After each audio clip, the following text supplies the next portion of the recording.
گزشتہ درس میں ہم آیت نمبر 56 پہ گفتگو کر رہے تھے۔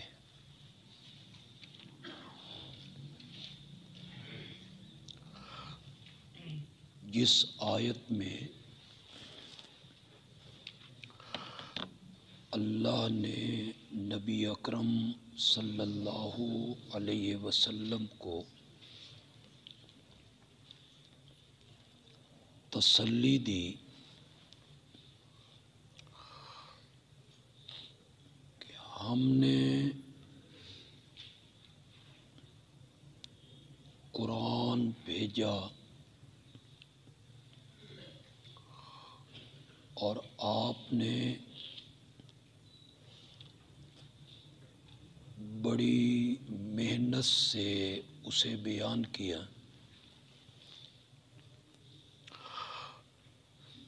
اس کے باوجود اگر یہ لوگ ایمان نہیں لاتے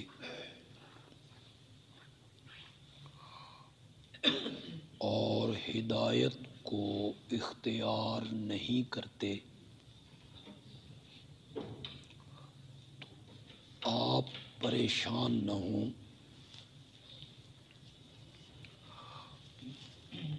ہدایت کا عطا کرنا یہ آپ کے اختیار اور قبضے میں نہیں ہے۔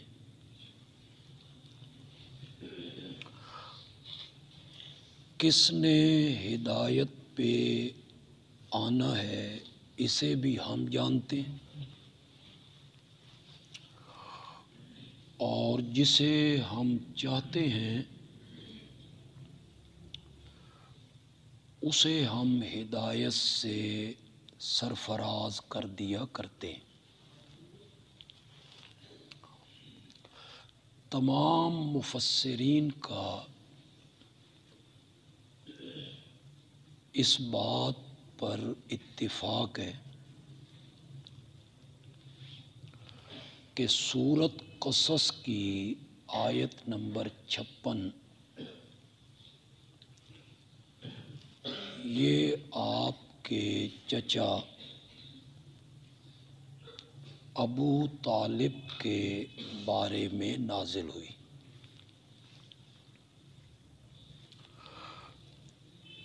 آپ نے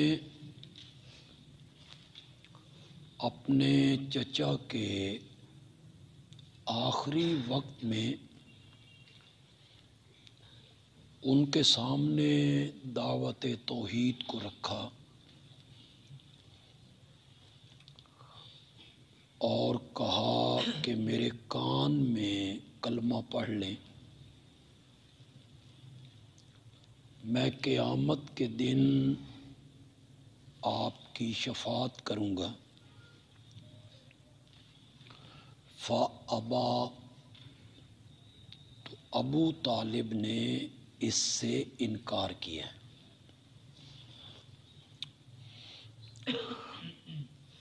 تو آپ کی بڑی خواہش تھی اور دلی تمنا تھی کہ میرے چچا کو ایمان کی دولت نصیب ہو اور یہ ہدایت یافتہ ہوں۔ آپ غمگین بھی ہوئے، پریشان بھی ہوئے، تو اللہ نے آپ کو تسلی دی، جس کو آپ چاہتے ہیں، پسند کرتے ہیں، اسے آپ ہدایت یافتہ نہیں کر سکتے۔ آپ کا کام صرف سیدھا راستہ دکھانا ہے، کسی کو پکڑ کے اس راستے پہ لے آنا یہ آپ کا نہیں، میرا اختیار ہے۔ یہ آیت نمبر 56 میں اللہ نے بیان کی۔ آیت نمبر 57 میں مشرکین کے ایک شبے کو اللہ نے زائل کیا۔ شبہ یہ تھا کہ اگر ہم ایمان لے آئیں اور آپ کی بات کو تسلیم کر لیں تو ارد گرد کی ساری بستیاں کافر ہیں، مشرک ہیں، یہ سب ہمارے مخالف ہو جائیں گے، ان سے تجارتی لین دین ختم ہو جائے گا۔ یہ ان کے ذہن میں شبہ تھا۔ مکے کو اللہ نے جو اپنی رحمتوں سے نوازا، ہر قسم کا پھل ثمرات ان کو ملے، وہ سمجھتے تھے کہ یہ ہمارا جو شرکیہ دین ہے، ہم لات، منات، عزا، انبیاء، اولیاء، ان کے بت بنا کے انہیں پکارتے ہیں، سجدے کرتے ہیں، تو یہ سب کچھ ہم پر اس کی وجہ سے مہربانی ہو رہی ہے اور ہم خوشحال ہیں تو اسی دین کی وجہ سے۔ اور اگر ہم اس دین کو چھوڑ دیں اور تیری بات کو تسلیم کر لیں تو ارد گرد کے لوگ تو ہمیں اچک کے لے جائیں گے، ہمارا کوئی پرسان حال بھی نہیں ہوگا۔ اللہ نے جواب دیا، اولم نمکن لہم حرما آمنا، کیا اس وقت ہم نے انہیں مکے میں امن سے نہیں رکھا ہوا؟ ارد گرد کی بستیاں لٹتی رہتی ہیں، چور، ڈاکو، لٹیرے حملہ آور ہوتے رہتے ہیں، اور مکہ امن والی بستی ہے۔ وَيُجْبَى إِلَيْهِ ثَمَرَاتُ كُلِّ شَيْءٍ، اور ہر قسم کے میوے مکے کی طرف کھنچے چلے آ رہے ہیں، ان کو ہم روزی دے رہے ہیں۔ مختلف علاقوں سے پھل اور میوے مکے میں پہنچ رہے ہیں۔ اگر حالت شرک میں ہم ان سے یہ سب کچھ کر رہے ہیں تو جب وہ ہمارے نبی کی بات مان لیں گے، توحید کو تسلیم کر لیں گے، تو کیا پھر ہم ان پہ مہربانیاں نہیں کریں گے؟ اب ہم نے انہیں ٹھکانہ دیا ہوا ہے، اچھا ٹھکانہ، روزی مل رہی ہے، تو ایمان قبول کریں گے تو ہماری رحمتیں ان پر مزید اتریں گی۔ اس کے ساتھ اللہ نے انہیں ڈراوا سنایا اگلی آیت میں، وَكَمْ أَهْلَكْنَا مِنْ قَرْيَةٍ، تم اپنی معیشت پر مغرور ہو رہے ہو کہ ہر قسم کے پھل ہماری طرف کھنچے چلے آ رہے ہیں، دنیا میں جو پھل نہیں ملتے وہ ہمیں نصیب ہوتے ہیں، اس پر تم اترا رہے ہو، تکبر کر رہے ہو۔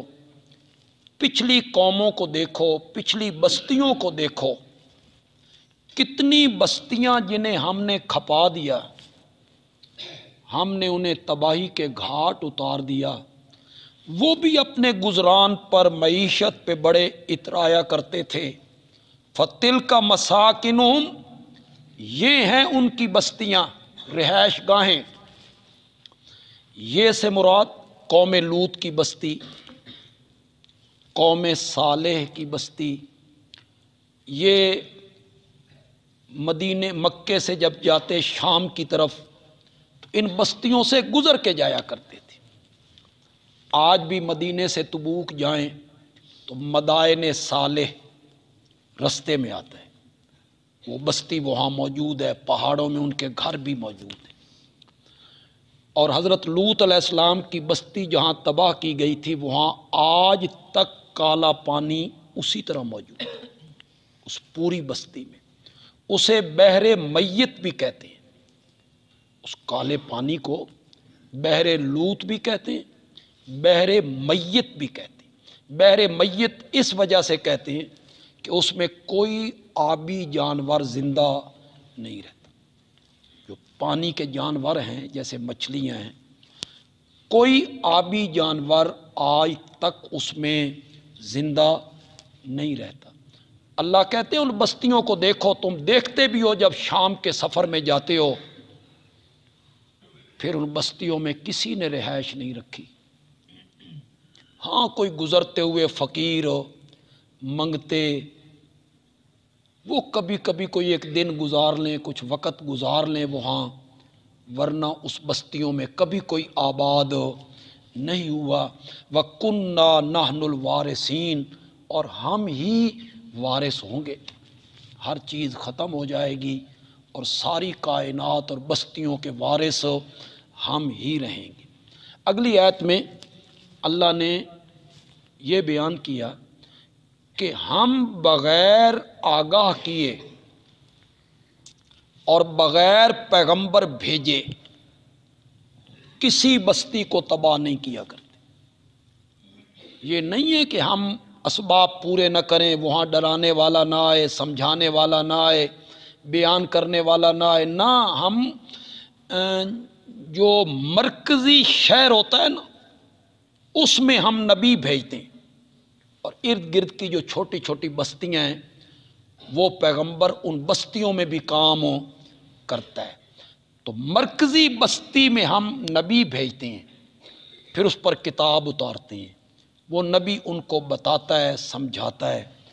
پھر جب وہ حق کو سمجھنے کے بعد انکار کرتے ہیں تو ہم ان بستیوں کو صفحہ ہستی سے مٹا دیا کرتے ہیں۔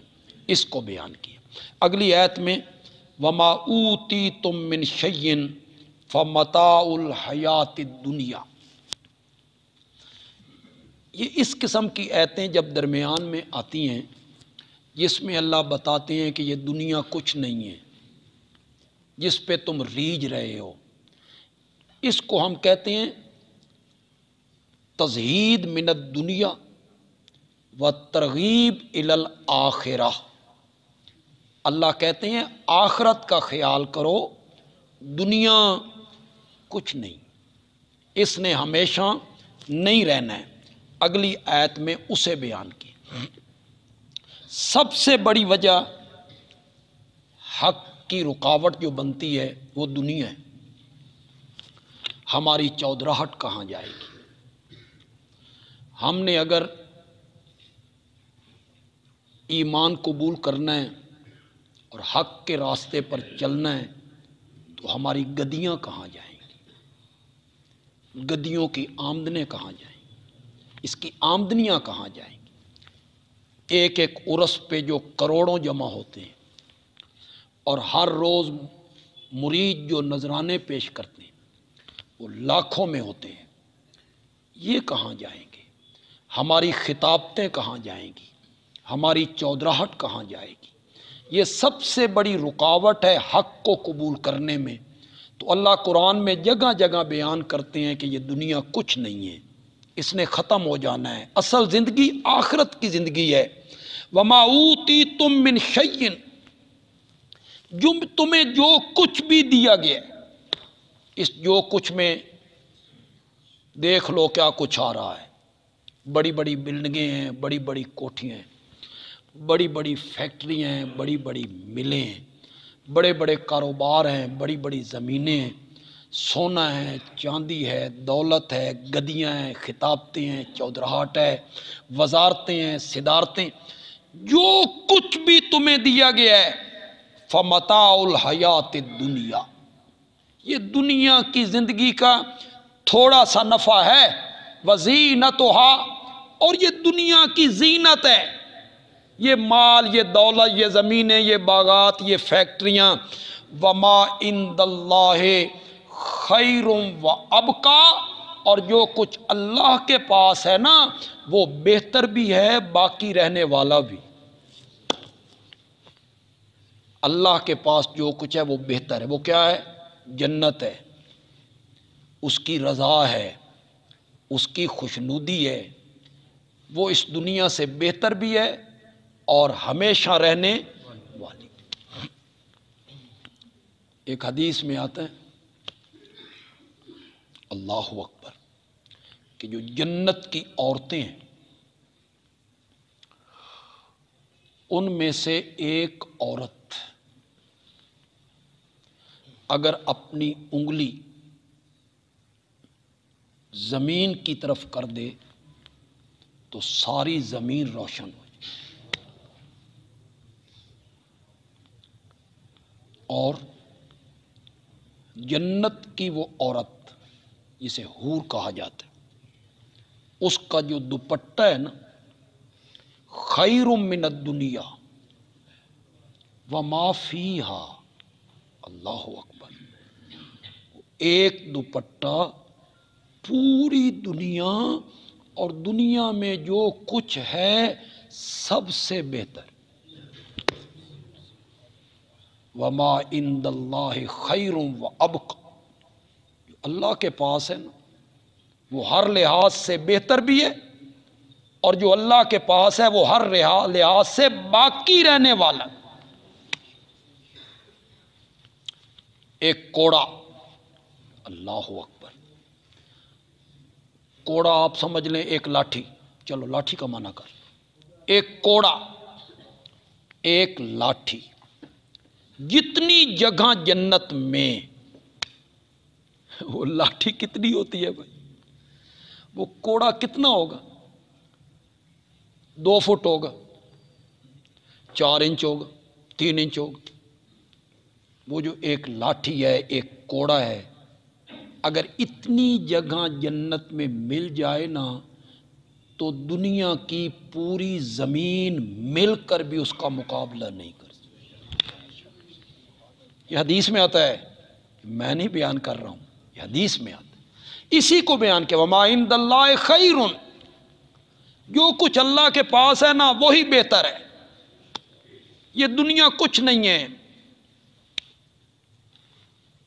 مرنے کے بعد سب برابر۔ ادھر آنکھیں بند ہوئیں سب برابر۔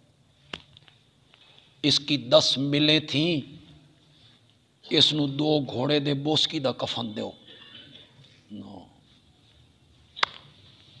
اس کو ریشمی کفن پہناؤ، نو، کوئی نہیں۔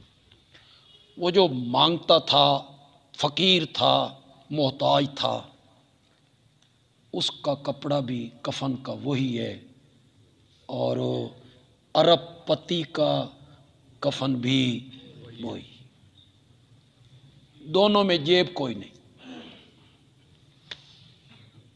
سب یہیں۔ ادھر آنکھیں بند ہوئیں، نام بھی کسی نے نہیں لینا، نا، بیٹوں نے بھی نام نہیں لینا، کسی نے نہیں کہنا عطا اللہ کو نہلا دو، نو، میت اٹھا کے لاؤ، میت اٹھا کے لاؤ، میت تیار ہے، نام بھی کسی نے نہیں، نام ہی مٹ گیا، ختم، اسی وقت ختم۔ یہ جو نمود نمائش ہے نا میں نا ساڈا زندہ رہے گا، تواڈے چ جنہاں نوں پردادیاں دا نام دا بولو، بولو، بس چلو ہو سکتا ہے پردادے دا نام تے کسی نوں آندا ہوئے، پردادے دے ابے دا نام بولو، بس ختم۔ کہاں نام زندہ رہنا ہے میاں؟ مجھے اپنے پردادے کے اوپر کا کوئی پتہ نہیں، نام زندہ رہتا ہے، کہاں زندہ رہتا ہے؟ اعمال زندہ رہتے ہیں، وہ اخلاق زندہ رہتے ہیں، وہ تیری روش زندہ رہتی ہے، وہ تیرا سلوک زندہ رہتا ہے، جو لوگوں کے ساتھ تو نے سلوک کیا ہے نا اس نے زندہ رہنا ہے، نام شام کوئی نہیں زندہ رہنا۔ کسی غریب سے اچھا سلوک کیا، کسی غریب کو موت کے منہ سے بچا لیا، کسی غریب بچے کی تعلیم کا انتظام کر دیا، ہو سکتا ہے وہ بچہ 60 سال کی زندگی پائے اور ہمیشہ تیرا نام لیتا رہے کہ میں جو کچھ ہوں اس کی وجہ سے۔ نام زندے اس طرح رہتے ہیں، اعمال کی وجہ سے رہتے ہیں، اخلاق کی وجہ سے رہتے ہیں، خدمات کی وجہ سے رہتے ہیں، اس کی طرف کسی کی توجہ ہی نہیں۔ پیسہ پیسہ پیسہ، دولت دولت دولت، خرچ کرنے کا وقت آئے ماتھے پہ بال گنے نہیں جاتے، پہلو بدلتا ہے۔ مجھے ایک تاجر نے بتایا، اچھا بندہ تھا جو مجھے بتا دیا کہ جب کوئی عالم ہمارے پاس آتا ہے، مسجد کے خطیب صاحب آ گئے، امام صاحب آ گئے، تو ہمیں پتہ چل گیا بھئی انہیں نہیں آئے، ایک کوئی ضرورت ہے مسجد کے لیے، مدرسے کے لیے، جماعت کے لیے، جلسے کے لیے، کانفرنس کے لیے، تو یہ پیسے مانگنے کے لیے آئے ہیں، تو ان کی اپیل کرنے سے پہلے ہم شروع ہوتے ہیں۔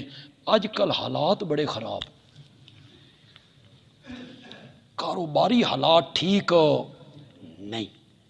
وہ مولوی صاحب کہتے ہیں بیچارہ یہ آپ بھوکتے مردہ پیا، میں اس کو کی لینا، ایڈی وڈی دکان ہے، اتنی بڑی فیکٹری ہے، یہ بھوک سے مر رہا ہے، یہ الحمدللہ نہیں کرتا۔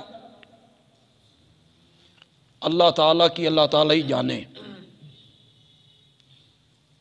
جن کو بے حساب دیا ہے نا وہ اللہ کی راہ میں خرچ نہیں کرتے، اور جنہیں گن گن کے دیا ہے نا وہی لوگ اللہ کی راہ میں خرچ بھی کرتے۔ اللہ کی اللہ ہی جانے،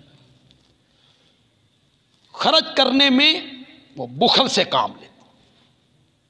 دولت اللہ نے دی ہے، یسألونک ماذا ينفقون، تو اس سے پوچھتے ہیں کیا خرچ کریں۔ آگے کیا ہے جی؟ 2 جگہوں پہ آتا ہے، حافظوں توڑا امتحان ہے، 2 جگہوں پہ آتا ہے۔ ایک جگہ پہ آیا جہاں کہا للوالدین والاقربین، ایک جگہ پہ یہ کہا، اللہ نے کہا اے نہ پوچھو کیا خرچ کریں، یہ پوچھو کہاں خرچ کریں۔ مصرف صحیح ہونا چاہیے، یہ نہ پوچھو کیا خرچ کریں، یہ پوچھو کہاں خرچ کریں۔ للوالدین والاقربین، غریب رشتہ دار ہیں، والد کو ضرورت ہے، والدہ کو ضرورت ہے، اس کو بھی اس میں گن دیا۔ کیسا دین ہے، خوبصورت دین ہے، اور کیسا دین ہے۔ سارا دن مزدوری کرتا ہے بچوں کے لیے، بیوی کے لیے، اور ان کو کھانا کھلانا ہے، دودھ ان کے لیے لینا ہے۔ ہماری شریعت نے کہا جو اپنی اولاد اور بیوی پہ خرچ کرتا ہے اللہ اس کو بھی صدقے میں لکھ دیا۔ حالانکہ وہ تو ساری مجبوری ہے، بیوی پہ خرچ کرنا، بچوں پہ خرچ کرنا، ان کے کپڑے ہیں، کھانے پینے کا سامان ہے، یہ تو مجبوری ہے بندے کی، اسے بھی صدقہ کہہ دی، اس پر بھی اللہ ثواب مرتب کر دے۔ جن لوگوں کو اللہ نے بہت دیا ہے اللہ کی راہ میں خرچ کیا، یہی کام آنا ہے۔ باقی گن الہاکم التکاثر، اگلی ہے تو نہیں پڑھنی، الہاکم التکاثر، تکاثر کسے کہتے؟ ہن کتنے کروڑ ہو گئے انتے، ہن کتنے کروڑ ہو گئے انتے، اے مال گیا تو اس دی کتنا نفع ہے، یہ گیا تو الہاکم التکاثر، مال کی کثرت نے تمہیں غافل کر دیا، حتی زرتم المقابر، یہاں تک کہ تساں کوٹ فرید روڈ تے پہنچ گئے، سرگودے والے تو اتھے ہی جانا، قبرستان پہنچ گئے، قبروں کی زیارت کر لی، مال دولت، فیکٹریاں، بچے، لباس، سب چیز یہیں رہ گئی، وہاں کیا کام آئے گا؟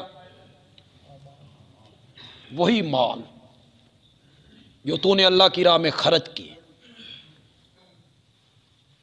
کسی غریب پر، مسکین پر، مدرسے پر، طالب علموں پر، دین پڑھنے والوں پر، وہ جو مال خرچ کیا ہے نا وہی کام آئے۔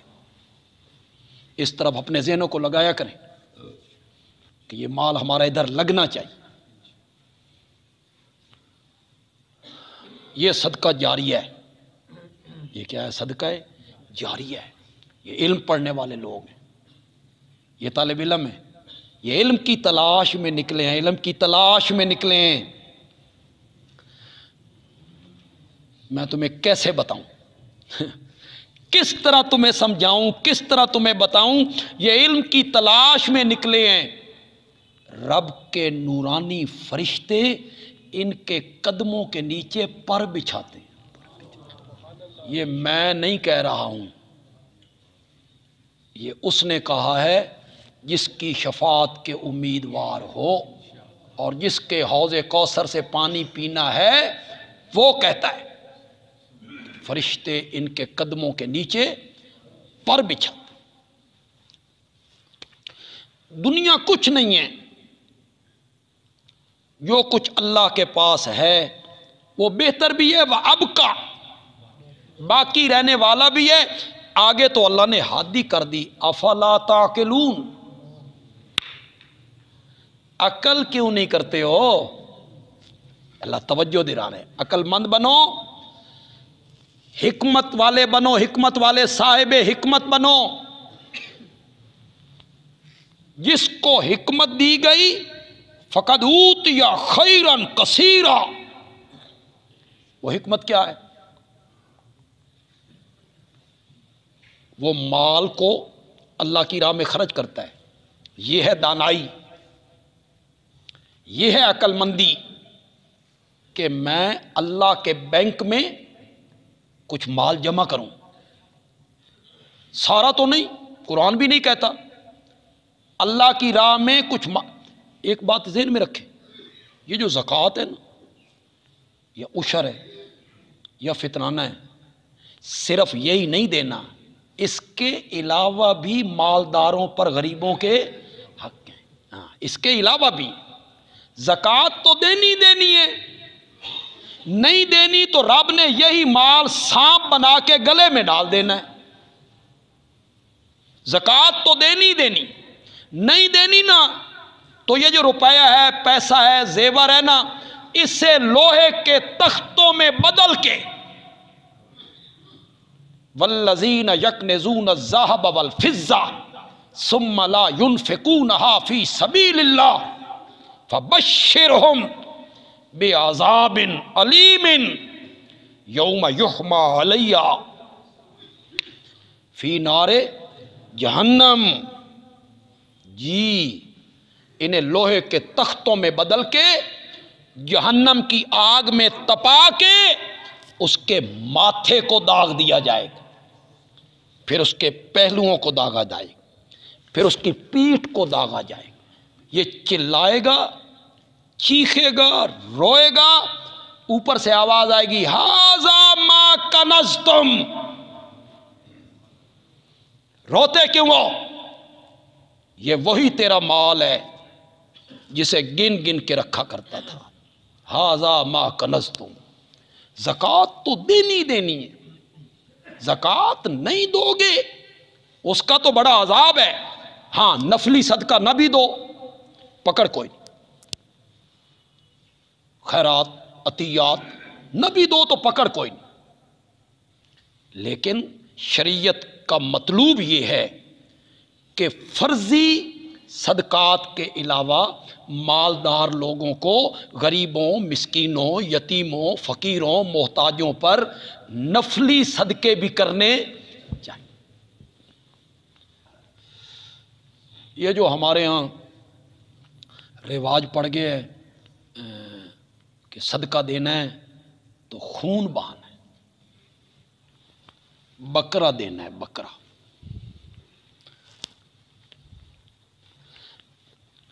پتہ نہیں کہاں سے پڑ گئی بھائی، جان کا نذرانہ کیوں دینا ہے؟ وجہ شریعت نے کہا ہے، شریعت نے جان کا نذرانہ ایک جگہ پہ کہا، اسے بھی سنت قرار دیا، عقیقہ، بس وہاں کیا ذبح کرنا ہے؟ بکرا ذبح کرنا، عقیقہ، وہاں جان کا نذرانہ پیش کرنا۔ اللہ نے بیٹا دیا، بیٹی دی، تو ایک جان قربان کرنی۔ صدقے میں کیا ہے بھائی؟ پھر اسے کبھی کوئی ٹرک لیں گے، بس لیں گے، اس دے ٹائر دے تھلے جا کے ذبح کر، انا للہ، اللہ نو دسنا بھئی اے ہی، اللہ وہم کے مرض سے بھی بچائے بندوں کو۔ سمجھتے ہیں وہ جانتا نہیں، کئی لوگ نماز پڑھنے آتے ہیں 4 رکعت نماز، فرض فرض فرض فرض فرض، نماز زور کی زور کی زور کی، پھر ہو رہا اللہ اکبر، پھر شروع ہو گئے 4 رکعت نماز۔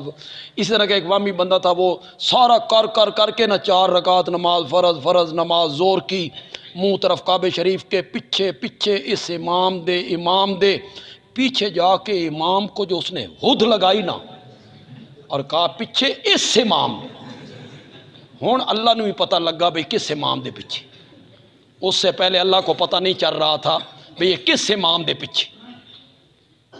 یہ زبان کی نیت کیا ہوتی ہے؟ 4 رکعت نماز، فرض نماز زور دی پیچھے، کیوں؟ جب تو گھر سے آ رہا ہے تجھے پتہ نہیں ہے میں زور پڑھنے جا رہا ہوں؟ مغرب کی اذان ہوئی ہے، تو گھر سے نکلا ہے، تن پتہ نہیں بے مغرب دی نماز پڑھن جا رہے ہیں، تے تنے بھی پتہ کوئی نہیں کہ میرا منہ قبلے دی طرف ہے، تے تنے بھی پتہ کوئی نہیں کہ پیچھے سے امام دے، تجھے بھی پتہ ہے، اور جس کے لیے کر رہا ہے اس کو تو اس سے بہتر پتہ ہے۔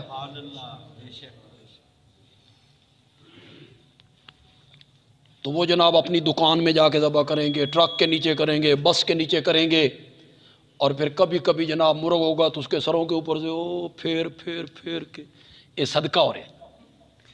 کل میں نے فیس بک پہ دیکھا، کچھ مسئلہ حل ہو گیا، اے یہودیاں دا طریقہ، یہودی اس طرح صدقہ کرتے، ایک طرف ان کے پوپ بیٹھے ہیں وہ پڑھ رہے ہیں، اور دوسری طرف مرغی جو ہے وہ اس بندے کے اوپر جس کا صدقہ دیا جا رہا ہے اس کے اوپر گھمائی جا رہی۔ کوئی شریعت نے نہیں قید لگائی بکرے کی، گوشت کی، خدا گواہ کچھ بھی نہیں ہے، فقیر کا لحاظ کیا ہے۔ صدقے میں کس کا لحاظ کرنا ہے؟ فقیر، جس کو آپ صدقہ دے رہے ہیں، دیکھو اسے کس چیز کی ضرورت ہے،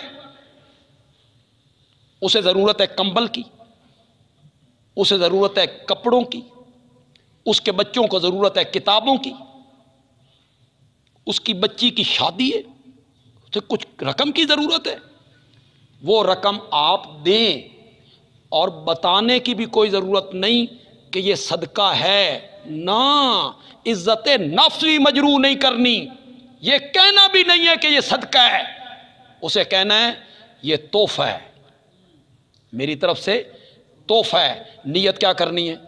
صدقے، اور وہ نیتوں کو بہتر جان، اللہ کے رستے میں صدقے کیا کرو، یہ نہیں بے مالدار لوگ کریں، نہ، یہ جو طالب علم بیٹھے ہیں یہ بھی صدقہ کیا کریں، 1 روپے کا کر لیں، 10 روپے کا کر لیں، 5 روپے کا کر لیں، کوئی ضرورت نہیں کہ 5,000 کا صدقہ کرنا ہے، 10,000 صدقہ کرنا ہے، یہ کوئی ضروری ہے؟ طاقت کے مطابق کرنا ہے، ہر روز صدقہ کیا کرو، طاقت کے مطابق صدقہ کیا کرو۔ میرے آقا نے کہا الصدقات دافع البلیات، صدقے مصیبتوں کو ٹال دیتے ہیں، اس نیت سے صدقہ کیا کرو، اللہ ہمیں مصیبتوں سے بچائے، پریشانیوں سے بچائے، دکھوں سے بچائے، غموں سے بچائے۔ دنیا کچھ نہیں ہے، اصل زندگی جو ہے وہ آخرت کی، بل تؤثرون الحیات الدنیا والآخرۃ خیر، تم دنیا کی زندگی کو پسند کرتے ہو، آخرت بہتر بھی ہے اور باقی رہنے والی بھی۔ اس کے بعد اللہ نے تقابل کی، مومن کا اور مشرک کا، آفا من وعدناہ وعدا حسنا، ایک وہ ہے جس سے ہم نے جنت کا وعدہ کر رکھا ہے، ایک بندہ وہ ہے جس سے ہم نے اپنی رضا کا وعدہ کر رکھا ہے، فَهُوَ لَاقِيهِ، اور وہ اپنے اس وعدے کو ملنے والا ہے۔ آنکھیں بند ہوں گی تو اپنے اس وعدے کو پا لے گا۔ ہم نے اس سے وعدہ کیا ہے اپنی رضا کا، ہم نے اس سے وعدہ کیا ہے جنت کا، وہ اسے ملنے والا ہے۔ کَمَن مَّتَّعْنَاهُ مَتَاعَ الْحَیَاةِ الدُّنْیَا، کیا وہ اس کے برابر ہو سکتا ہے جسے ہم نے دنیا کا تھوڑا سا نفع دیا ہے؟ معمولی سا نفع ہم نے دنیا کا دے دیا، یہ کافر اس مومن کے برابر ہو سکتا ہے؟ ثم هو یوم القیامت من المحضرین، پھر جس کو ہم نے دنیا کا نفع دیا اور وہ شرک میں مبتلا رہا، یہ قیامت کے دن ان لوگوں میں سے ہوگا جن کو رب کے دربار میں پیش کیا جائے، حاضر کیا جائے گا۔ حاضر کرو فلاں بندے کو، پھر اللہ اس سے پوچھیں گے میں نے جو مال دیا تھا کہاں سے کمایا تھا؟ کس کو جواب دینا ہے؟ نیب نو، نیب کو جواب دینا ہے۔ یہاں تو وکیل بھی ہیں، ساتھی بھی ہیں، جھوٹ بھی چلتا ہے، چلتا ہی جھوٹ ہے، وہاں نیب نہیں ہے، وہ دلوں کا راز جاننے والا ہے۔ بتا مال کہاں سے کمایا ہے؟ پھر جب یہ بتا چکے گا پھر اللہ کہیں گے اب یہ بتا خرچ کہاں کیا ہے؟ اور جو غریب لوگ ہوں گے، مسکین لوگ ہوں گے، ادھر آیا کھا پی لیا، 1000 روپے دی دہاڑی، 1500 دی دہاڑی، 2000 دی، 2500 آیا ختم، علاج معالجے پہ لگ گیا، وہ ان امیروں سے 40 سال پہلے جنت میں جائیں گے۔ سن رہے ہو کہ کوئی نہیں سن رہے ہو؟ کتنے؟ اور یہ 40 سال میرا خیال ہے کثرت سے کنایا ہے، بہت پہلے وہ جنت میں چلے جائیں گے۔ انہیں دروازے پہ پوچھا جائے گا مال کہاں سے کمایا ہے، خرچ کہاں کیا ہے؟ وہ کہیں گے دتا کڑائی کہ پوچھ رہے ہو کہ خرچ کہاں کیا تھا؟ وہی تو دیا ہے جو بال بچوں پہ خرچ کر دیا، پھر تیرے دربار میں حاضر ہو گئے۔ یہ دونوں برابر نہیں ہو سکتے۔ وَيَوْمَ يُنَادِيهِمْ، اللہ نے پھر یہ سارا بیان کرنے کے بعد انہیں ڈراوا سنایا، مشرکین کو ڈراوا سنایا۔ یوم ینادیہم، اللہ اکبر، جس دن اللہ ان کو آواز لگائے گا، این شرکائی، شکر ہے ہم سے یہ سوال نہیں ہو، ہمیں یہ آواز نہیں لگے گی کہ ہم اسے وحدہ لا شریک مانتے، ہم شرک کے قریب نہیں جاتے۔ جہاں شرک کی معمولی سی آمیزش ہو ہم اس سے بھی پرہیز کرتے، بچ جاتے، شبہ شرک کا پڑ جائے ہم اس سے بھی بچ جاتے۔ یہ مشرکوں کو کہا جا رہا ہے این شرکائی، کہاں ہیں میرے شریک؟ الذین کنتم تزعمون، جن کے متعلق تمہارا دعویٰ اور گمان یہ تھا کہ وہ میرے شریک ہیں، ورنہ اللہ کا شریک کون ہے؟ تو شریکوں سے پاک۔ تمہارا دعویٰ تھا، تمہارا گمان تھا، یہ چھپر پھاڑ کے دیتے ہیں، تم کہا کرتے تھے یہ کھوٹی قسمتیں کھری کر دیتے، تم کہا کرتے تھے یہ گنج بخش ہیں، ہمیں جو کچھ دے رکھا ہے ہمارے حضرت صاحب کی نظر کرم ہے۔ اللہ اکبر۔ لاہور کی ایک پارٹی آئرن کا کام کرتے، ارب پتی ہیں، ارب پتی۔ ہمارے سرگودا کے جو کروڑ پتی ہیں نا، یہ انہی سے سامان اٹھاتے۔ یہ جو ہمارے سرگودا کے ساتھی ہیں انہوں نے مجھے بتایا کہ ہم ان کے دفتر میں بیٹھے ہوتے اور کوئی بات ہوتی ہے کاروبار کی تو وہ کہتے ہیں ہمیں جو کچھ دے رکھا ہے داتا صاحب نے دے رکھا۔ اللہ، یہ سب داتا کی نظر کرم۔ میں نے کہا مولا تیرے بھی بڑے حوصلے ہیں تیرے۔ اللہ کہتا ہے کہو میں ایو جی فرد جرم لانا چاہنا تے ایف آئی آر میں ایو جی کٹنا چاہنا جس دی ضمانت نہ ہو۔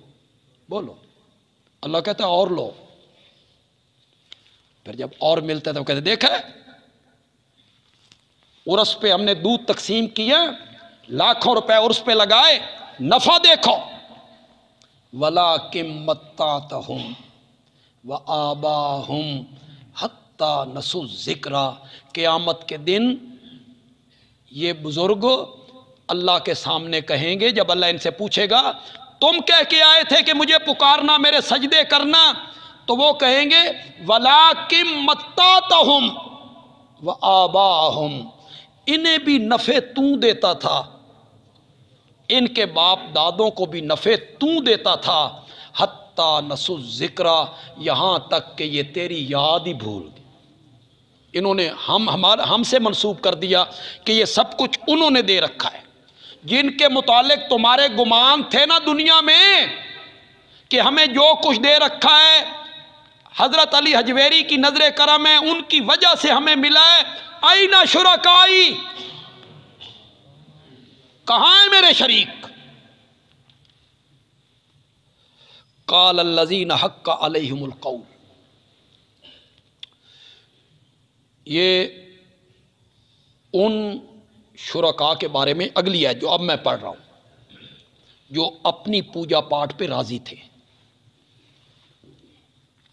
یہ جتنے بزرگ گزرے ہیں، حضرت شیخ عبد القادر جیلانی رحمۃ اللہ علیہ، حضرت علی حجویری رحمۃ اللہ علیہ ہوں، حضرت بایزید بستامی ہوں، حضرت شیخ عبد القادر جیلانی ہوں، حضرت سیدنا علی ابن ابی طالب ہوں، حضرت سیدنا حسین ہوں رضی اللہ تعالی عنہما، یہ سب لوگ توحید پر پختہ تھے، موحد تھے، شرک سے نفرت کرنے والے۔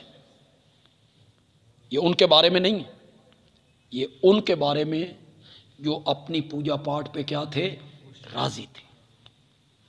ان کے سامنے ان کے آبا کی قبریں پوجی جاتی تو مریدوں سے پہلے وہ خود اپنے بابا کی قبر پہ سجدہ کرتے تھے تاکہ لوگ دیکھیں، اور انہیں پتا تھا کہ ہم نے مرنا ہے نا تو ہمارا بھی اسی طرح مزار بننا ہے، اور لوگوں نے ہمارے مزار پہ بھی سجدے کرنے ہیں۔ وہ مشرک پیر جو شرک پہ راضی تھے وہ بولیں گے، جن پر عذاب کا فرمان ثابت ہو چکا ہے، ربنا، اے ہمارے رب، ہؤلاء الذین اغوینا،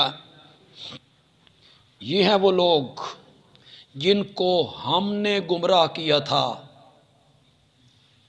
یہ ہیں وہ لوگ، مریدوں کی طرف اشارہ کریں گے، یہ ہیں وہ لوگ جنہیں ہم نے گمراہ کیا تھا۔ اغویناہم کما غوینا، کاف تعلیلیہ ہے از کے معنی میں، اغویناہم، ہم نے ان کو گمراہ کیا اس لیے کہ ہم خود گمراہ تھے، ہم بلا جبر و اکراہ گمراہ ہوئے، انہیں بھی ہم نے گمراہ کر دیا۔ تبرانا الیک، ہم تیری طرف رجوع کرتے ہیں، ان سے اعلان بغاوت کرتے ہیں، اعلان برات کرتے ہیں ان سے۔ ما کانوا ایانا یعبدون، یہ ہماری پوجا پاٹ نہیں کرتے تھے۔ یہ بچو اب تو ہمیں کہتے ہو نا بھئی پیرانو نہیں مندے، آ لین دو قیامت۔ یہ جن کو تم پوج رہے ہو نا اور جو اپنے شرک پہ راضی ہیں، انہوں نے بھی قیامت کے دن جواب دے، ما کانوا ایانا یعبدون، انہوں نے ہماری پوجا پاٹ نہیں کی، بل یعبدون الجن یطیعون اہواہم، انہوں نے اپنی خواہشات کی پیروی کی ہے۔ ذرا حاشیہ دیکھیں شاہ عبد القادر نے کیا لکھا ہے رحمت اللہ علیہ نے۔ پہلا حاشیہ دیکھیں، شیطان بولیں گے، مشرک معبود جو ہیں جو اپنی پوجا پاٹ کرواتے تھے، یہ سب شیطان ہیں نا، شیطان بولیں گے، بہکایا تو ہے انہوں نے پر نام لے کے نیکوں کا، بہکایا ہے انہوں نے پر نام لے کے نیکوں کا، انہوں نے ہماری کوئی پوجا پاٹ نہیں کی۔ وکیلا، اور آواز لگائی جائے گی، ادعوا شرکاکم، بلاؤ اپنے شریکوں کو، بلاؤ، آواز لگاؤ، تم پر بڑی مصیبت آ جان پڑی ہے، کوئی پانی نہیں ہے، کوئی کھانے کا انتظام نہیں ہے، کوئی سایہ نہیں ہے، بلاؤ، آواز لگاؤ، جن کو دنیا میں پکارا کرتے تھے کہ یہ حاجت روا ہیں، مشکل کشا ہیں، بلاؤ ان کو، فدعوہم، وہ ان کو بلائیں گے، آواز لگائیں گے، فلم یستجیبوا لہم، کسی طرف سے بھی کوئی جواب نہیں آئے گا، وراءوا العذاب، اور دیکھیں گے کس کو؟ عذاب کو، تو تمنا کریں گے، لو انہم کانوا یہتدون، کاش کہ وہ دنیا میں ہدایت پہ ہوتے، ہدایت یافتہ ہوتے، تو آج یہ خفت، یہ ندامت ہمیں نہ اٹھانی پڑتی۔ یہ تو سوال ان سے ہو گیا۔ پھر ایک اور سوال ہو رہا ہے، وَيَوْمَ يُنَادِيهِمْ، اور جس دن اللہ ان کو آواز دے گا، کہے گا ماذا اجبتم المرسلین، تم نے میرے رسولوں کو کیا جواب دیا تھا؟ میرے رسول تمہارے پاس آئے تھے، میرا پیغام لے کے آئے تھے، تم نے میرے رسولوں کو کیا جواب دیا تھا؟ فعامیت علیہم الانباء، اندھی ہو جائیں گی ان پر خبریں، فہم لا یتسالون، وحشت کی وجہ سے، دبدبے کی وجہ سے، خوف کی وجہ سے وہ ایک دوسرے سے پوچھ بھی نہیں سکیں گے۔ بھئی کیا جواب دینا ہے کہ نبی آئے تھے، حق کا داعی آیا تھا، قرآن ہمارے پاس آیا تھا، ہم نے کیا کیا، نبی کو کیا جواب دیا؟ کوئی جواب ان کو نہیں سوجے گا۔ فَأَمَّا مَن تَابَ وَآمَنَ وَعَمِلَ صَالِحًا،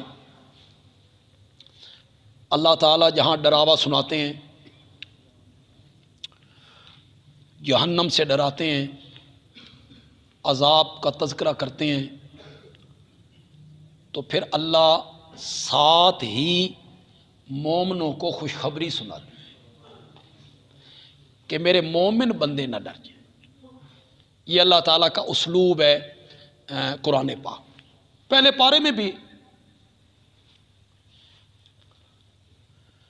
فَإِن كُنتُمْ فِي رَيْبٍ مِّمَّا نَزَّلْنَا عَلَىٰ عَبْدِنَا فَأْتُوا بِسُورَةٍ مِّن مِّثْلِهِ وَادْعُوا شُهَدَاءَكُم مِّن دُونِ اللَّهِ إِن كُنتُمْ صَادِقِينَ۔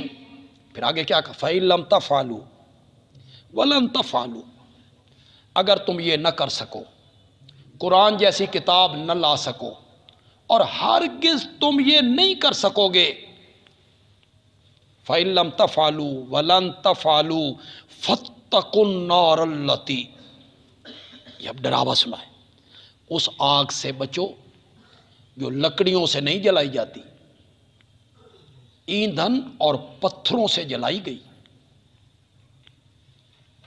اور یہ جلائی بھی کافروں کے لیے گئی، بنائی بھی کافروں کے لیے گئی۔ جو ہی یہ ڈراوا ختم کیا نا، آگے کیا آیت ہے؟ وَبَشِّرِ الَّذِينَ آمَنُوا وَعَمِلُوا الصَّالِحَاتِ أَنَّ لَهُمْ جَنَّاتٍ تَجْرِي مِن تَحْتِهَا، یہ قرآن کا اسلوب ہے، جہاں ڈراوا سنایا پھر اللہ اس کے ساتھ خوشخبری سنا دے تاکہ میرے مومن بندے ڈر نہ جائیں۔ یہاں بھی وہی انداز اپنا ہے، اور یہ بھی اس بات کی دلیل ہے کہ قرآن اللہ کا کلام، اس بات کی دلیل ہے۔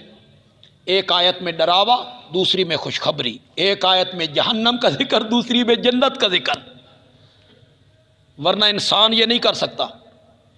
کر کے دکھاؤ، میت پڑی ہو، باپ مر گیا ہو، وہاں خوشی کی بات کر کے دکھاؤ، کر سکتے ہو؟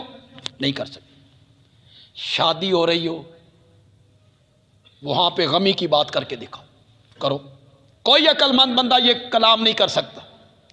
غمی کے موقع پہ خوشی کی بات اور خوشی کے موقع پہ غمی کی بات کوئی صاحب عقل نہیں کر سکتا، انسان نہیں کر سکتا، یہ رب نے کی ہے۔ ایک آیت میں جہنم، دوسری میں جنت، ایک میں خوشی، دوسری میں ڈراوا۔ یہ اس بات کی دلیل ہے کہ قرآن کسی بندے کا کلام نہیں ہے، عرش والے کا کلام، وہی کر سکتا ہے یہ بات، انسان کے بس کی یہ بات نہیں ہے۔ فَأَمَّا مَن تَابَ وَآمَنَ وَعَمِلَ صَالِحًا، پس جس نے توبہ کی، من الکفر و شرک، شرک سے، کفر سے، معاصی سے، رب کی نافرمانیوں سے جس بندے نے توبہ کی، وآمن، اور ایمان لے آیا، وعامل صالحا، اور اس نے اچھے عمل کیے، فعسیٰ ان یکون من المفلحین، تو امید ہے کہ وہ ان لوگوں میں سے ہو جائے گا جن کو کامیابیاں ملیں گی، فوز و فلاح ملے گی۔ بادشاہوں کے کلام میں عصا کا لفظ آئے تو یہ یقین کے معنی میں ہوتا ہے جی۔ عصا کا لفظ بادشاہوں کے کلام میں آ جائے تو یہ یقین کے معنی میں ہوتا ہے، اور یہاں تو بادشاہ کا کلام نہیں ہے، شہنشاہ کا کلام، تو یہ امید ہے۔ اس کا یہ مطلب نہیں ہے کہ دوسری امید بھی ہے، نہ، یہ یقین کے معنی میں جو ایمان لے آیا، عمل اچھے کیے، توبہ پہ قائم رہا، تو یقیناً ایسا آدمی ان لوگوں میں شامل ہوگا جن کو اللہ فلاح عطا فرمائیں گے، کامیابی عطا فرمائیں گے، فوز و فلاح عطا فرمائیں گے۔ الحمدللہ۔